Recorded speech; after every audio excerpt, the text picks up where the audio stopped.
আমার কিছু কাজ ছিল তাদের সাথে, কাজে সন্তুষ্ট হয়ে বলে যে আপনার স্কুলে আমি একটা বই পড়া কর্মসূচি দিচ্ছি। কি আমাদেরকে 100-র মতো বই দিয়েছে। দাদা কয়টা বই? 96টা, রাইট। 96টা বই দেয় এবং শিক্ষার্থীদের পড়ার জন্য। এবং যে তপন চন্দ্র দেবনাথ অনেক সিনিয়র মানুষ, উনি এটা পরিচালনা করেন। এটা হচ্ছে আমরা মে মাসে শুরু করি, 5 নম্বর মাস, আজকে হচ্ছে 10 নম্বর মাস। 5 মাসের কম সময় পাইছে। আমার শিক্ষার্থীরা 20টা অতিরিক্ত বইয়ের মধ্যে 19টা বই পড়ছে এমন শিক্ষার্থী আছে। কে 19টা বই পড়ছে?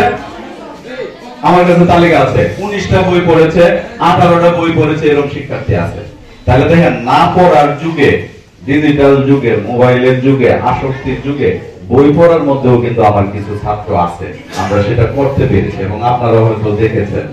যাই হোক, এদের জন্য এদেরকে পুরস্কার করা হবে।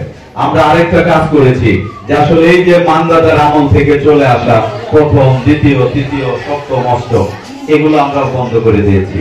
প্রথমকে আমরা একটা নাম দিয়েছি, ধরেন কার সবচেয়ে সুন্দর হাতের লেখা, কে সবচেয়ে বিনয়ী শিক্ষার্থী।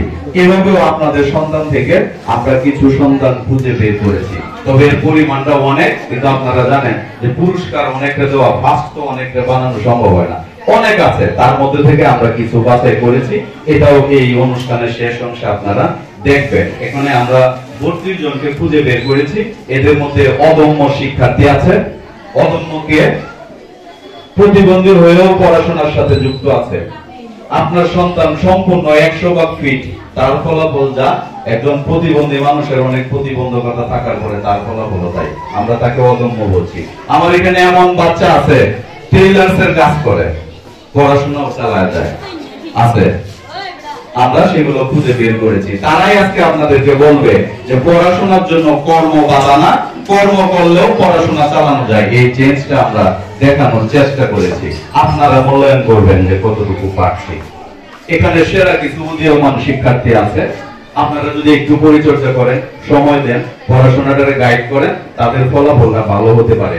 এরকমও কিছু শিক্ষার্থী আমরা খুঁজে বের করেছি। এটা শেষের দিকে আমরা নাম বলবো। আচ্ছা, এখানে সপ্তম শ্রেণীর সাফিয়ার অভিভাবক আসছেন কিনা? সাফিয়ার অভিভাবক নাই? আচ্ছা, আপনি একটু দাঁড়ান। আপনার ওর আম্মা? হ্যাঁ, মিষ্টি। আচ্ছা, বলছি সাফিয়ার অভিভাবক আসছেন কিনা? নাই। আচ্ছা, থাকলে ওনার জন্য একটা কথা ছিল। তো যাই হোক, সেটা নাই বলছি না। এরপরে কিছু পুরস্কারের ব্যবস্থা আছে, এটা আমাদের এই কর্তৃপক্ষ করবেন এবং কেন ওইটাও আমরা পরে বলবো। আমি এই দিকটাতে সময় নিচ্ছি না। সর্বশেষ আমরা আরেকটু শেষের দিকে যেতে চাই। সেটা হচ্ছে আগামী বছর আশার কি হবে, এটা আশার কর্মকর্তারা বলবেন। আপনাদের যদি এটাকে পাওয়ার ইচ্ছা থাকে সেটাও আপনারা পেশ করবেন, এটা কর্মকর্তারা বলবেন।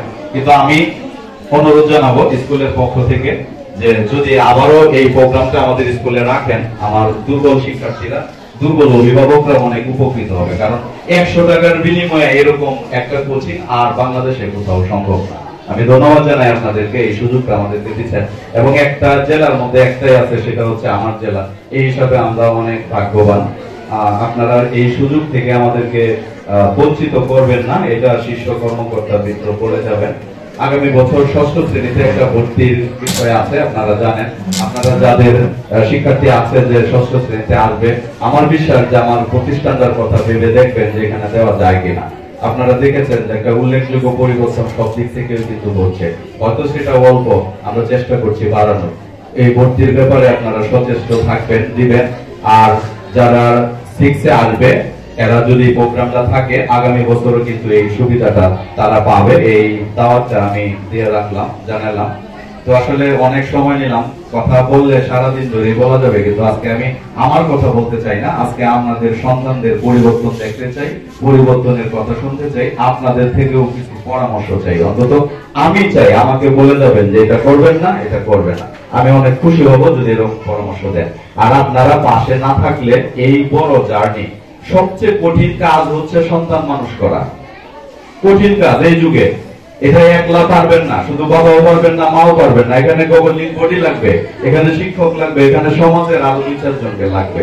তো আমরা যদি আসলে খোলামেলা আলোচনা করি, প্রস্তাব দেই, অধ্যক্ষ যদি সেই প্রস্তাবগুলো গ্রহণ করে যদি একটু ব্যবস্থা নেন, এবং মানে এই গবজিক বডি যদি সেটা হচ্ছে কিনা একটু খেয়াল করেন তাহলেই কিন্তু এটা সম্ভব। যাই হোক, আমি নতুন মানুষ, আপনাদের সাথে পরিচিত হইলাম, ধন্যবাদ। আমার এই গরমের মধ্যে অনেকটা সময় দিচ্ছেন, অতিথির কাছে ক্ষমা চেয়ে নিচ্ছি। আরো কিছু লাগলে আমরা পরবর্তীতে যুক্ত হব। আমি আমার দুই উপস্থাপককে অনেক ধন্যবাদ জানাচ্ছি যে আমাকে স্বাগত বক্তব্য দেওয়ার সুযোগ দেওয়ার জন্য। ভালো থাকবেন, আর আমি দোয়া চাই সবার কাছে, কাজের মধ্যে থাকতে চাই, আপনাদের পরামর্শ ক্রমে চলতে চাই। ধন্যবাদ, আসসালামু আলাইকুম।